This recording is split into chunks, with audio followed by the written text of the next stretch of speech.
이번 영상에서는 오디세우스가 파이아키스족의 왕 알키노오스를 만나 귀향을 허락받는 과정을 볼 수 있습니다. 오디세우스가 파이아키스족의 도시로 들어서려고 하자 아테네는 그의 주위에 짙은 안개를 쏟아서 다른 사람들의 눈에 띄지 않게 합니다. 파이아키스족의 도시에 사는 사람들은 낯선 사람을 별로 좋아하지 않을 뿐더러 외지에서 온 사람은 환대하지 않는다고 합니다. 아테네의 도움으로 오디세우스는 무사히 파이아키스족의 도시에 도착하게 되었고 거기서 소녀로 변신한 아테네를 만나게 됩니다. 아테네는 오디세우스를 열심히 돕고 있습니다. 그 사실을 모르는 오디세우스는 소녀에게 알키노오스 집을 어떻게 가는지 물었고 소녀로 변신한 아테네는 그에게 길을 안내합니다. 오디세우스는 아테네가 만든 짙은 안개 덕분에 사람들의 눈에 띄지 않고 무사히 알키노오스의 집에 도착하게 됩니다. 알키노오스 왕의 조부모인 포세이돈과 페리보이아는 파이아키스족의 나라의 기반을 다진 나우시토오스를 낳았습니다. 나우시토오스는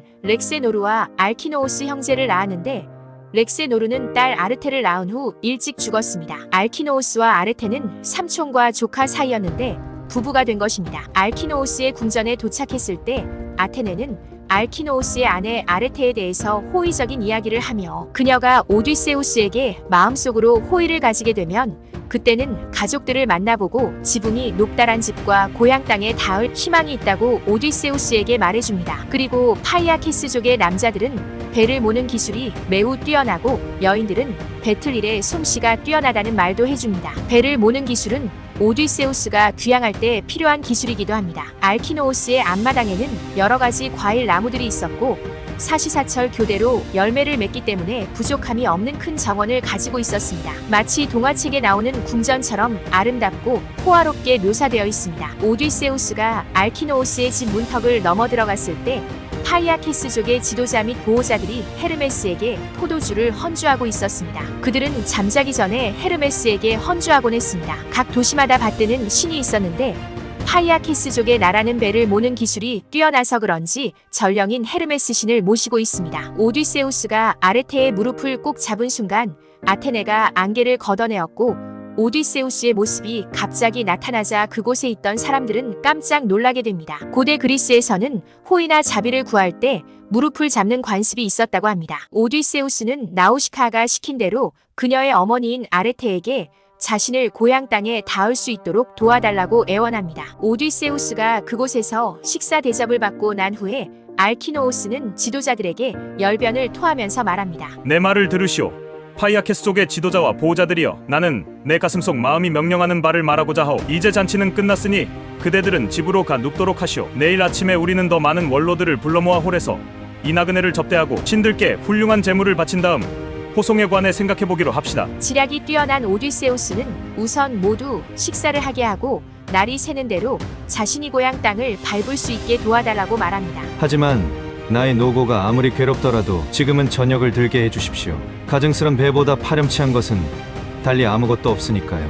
배란 녀석은 내가 지금 이렇게 마음이 슬플 때도 자기만 생각해달라고 명령하고 강요하지요. 배란 녀석은 나더러 먹고 마시라고 재촉하고 내가 겪은 모든 것을 잊게 하며 자기만 채워달라고 다그치지요. 사람들이 모두 집으로 돌아간 후 아르테는 오디세우스에게 궁금한 점을 물어봅니다. 오디세우스는 귀향하던 중 배가 부서져서 9일 동안 용골에 매달려 바다에서 떠돌다가 10일째 되던 날 칼립소가 살고 있는 오기기의 섬에 도착했다고 말합니다. 거기서 7년 동안 고향을 그리워하다가 8년째 되던 해 제우스가 귀향 허락을 해줘서 떠나오게 되었다고 말합니다. 그러나 항해한 지 18일째 되던 날 또 풍랑을 만나 뗏목이 산산이 부서지는 바람에 너울에 맞서 헤엄쳐서 겨우 파이아키스족의 강변에 닿을 수 있었다고 말합니다. 이렇게 오디세우스는 파이아키스족의 도시까지 오게 된 과정에 대해서 이야기해줍니다. 그리고 그녀의 딸인 나우시카가 자신을 도와준 일에 관해서도 이야기합니다. 알키노오스는